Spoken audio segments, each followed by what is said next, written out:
I don't want you to get your hopes up, but there's a good IT program in the area, and I'd be glad to make a phone call for you. What if I don't want to work in IT? I just think it's more practical for someone, a young lady in your situation.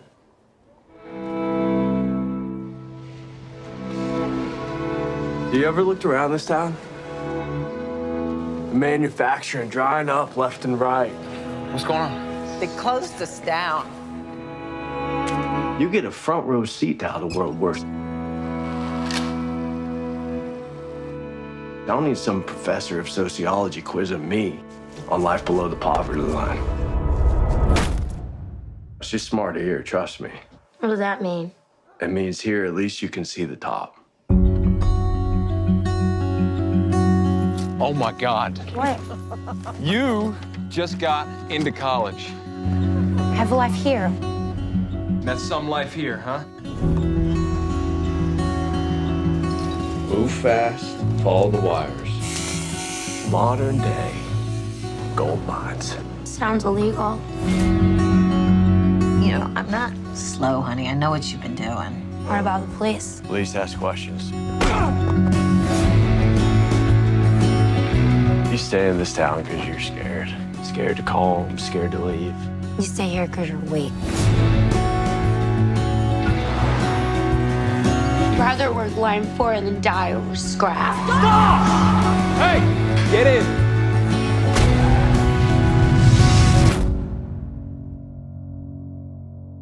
Why don't you leave, Ruth? Just take my keys and go.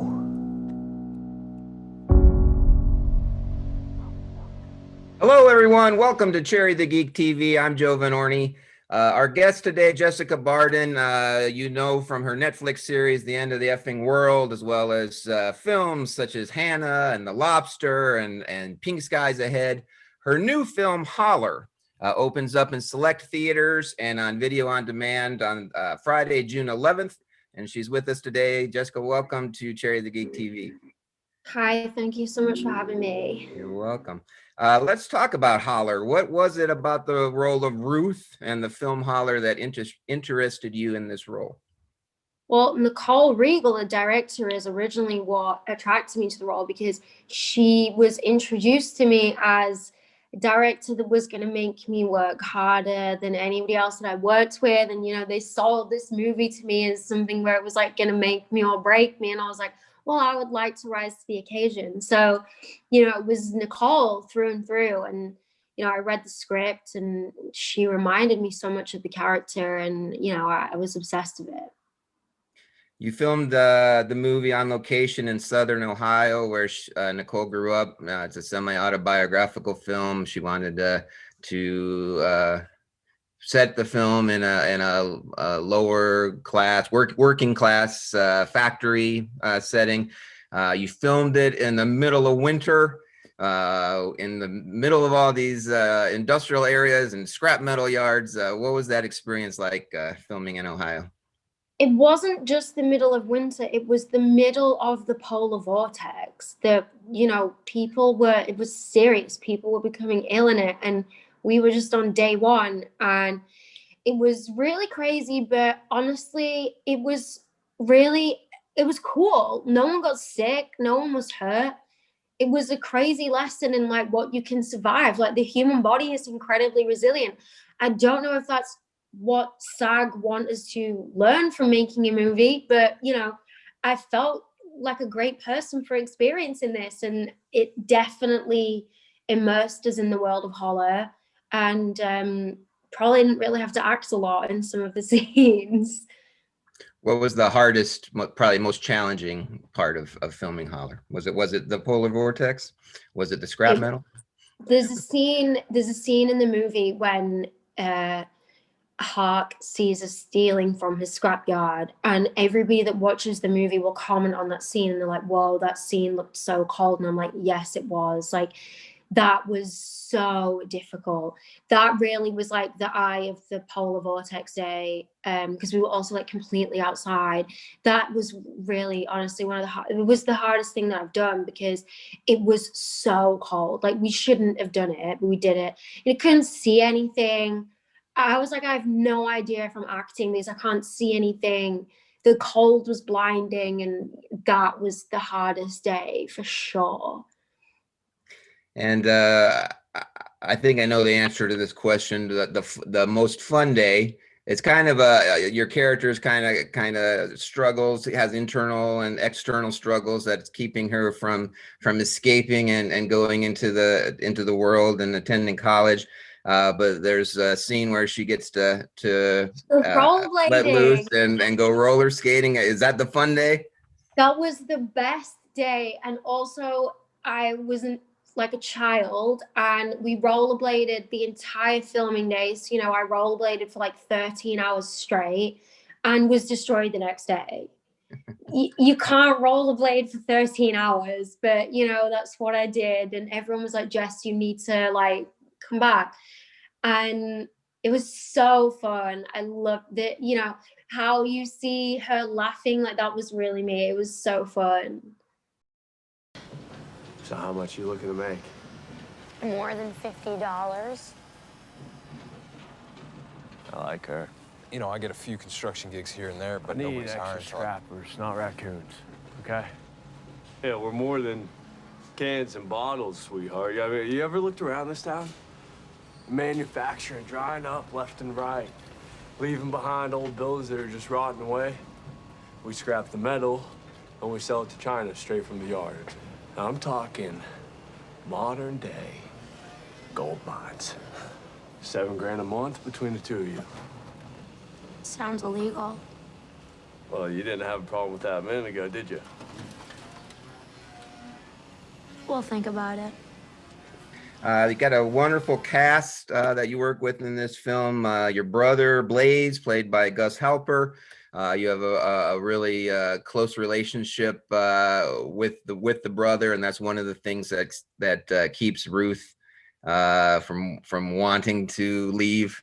Talk about the relationship with the character, the brother character, and then with Gus. So, Gus's character, it's a hard role to play because Blaze really is giving her some tough love. And he knows what he's the one that realizes how much she's going to sacrifice, and he's pushing her to do this, knowing that she's never going to come back. He's changing both of their lives. And Gus himself, we lived in a house together for about 9 days in the middle of nowhere in Ohio. Nicole put us in this house, and there was just like crazy animal noises all the time. And we just like had to learn to like survive in Ohio. We just ate a lot of Chipotle and watched a lot of Mary-Kate and Ashley films. We played a lot of Mario Kart. Yeah, I loved working with Gus. I have brothers myself, so it was thankfully very easy for us to live together and to kind of form that brother-sister relationship. Sorry, my phone just like blipped. He was thankfully like a very considerate, nice person to live with for 9 days in a bizarre house. I'm curious, when you spend so much time, like you meet him, you want to bond with him, form a relationship with him, become close with him as characters, and you end up forming this close relationship in a short amount of time, and then the movie wraps. Is that an adjustment? Like, oh, that was my brother. No, he's not with. You get used to it. Like, it's really savage. You get used to it. I remember when we got to Columbus Airport, I did really feel, because it's never the same in real life, and and like he was going back to New York and I was going back to London, and how does that like that relationship doesn't translate to real life. We played brother and sister and lived in the middle of nowhere. When we go back to our city life, it's not going to translate. But you just kind of have to be. It's the great thing about being an actor. You just get to have these experiences all the time, and that's what it was.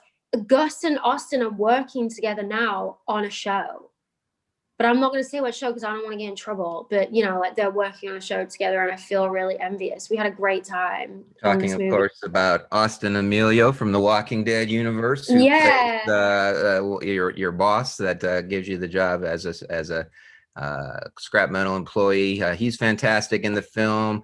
Becky Ann Baker from Freaks and Geeks is in the film. She's fantastic. And then you have Yeah, Pamela Adlon playing your mother. What was it like working with these three, known faces? So Austin, again, the same as Gus, like just the nicest guy that you could ever ask to work for, and so funny. Like somebody needs to put Austin in a comedy movie. He's one of the funniest people that I've met, hands down. Oh my god, and like Becky was just such an icon. I feel like, especially in dramas that like I've grown up watching. And I felt quite starstruck when I met her, actually, because I realized like she's one of those people you're like, oh yeah, like I've seen you on television for years. And Pam is obviously just like a force of nature person, and now she's like one of my closest friends. And it feels like I've known her in a previous life. But I think, a lot of people have that with Pam. Like, she's just a one-off. There's no one else like her, and I'm so glad that I got to meet her on this movie. Well, you're all fantastic in the movie. It's about time to wrap things up. I have one more question for you.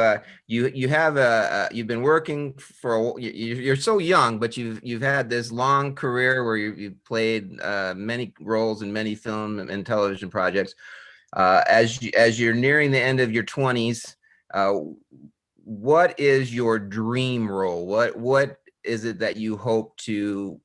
Is it a type of genre that you'd like to be in that you haven't done yet? A character you'd like to play that you haven't done yet? An actor or a director you'd like to work with that you haven't done yet? What's your dream role? I want to play a real person. I want to do a biopic. Because originally I came to acting because I was a mimic and I mimicked people.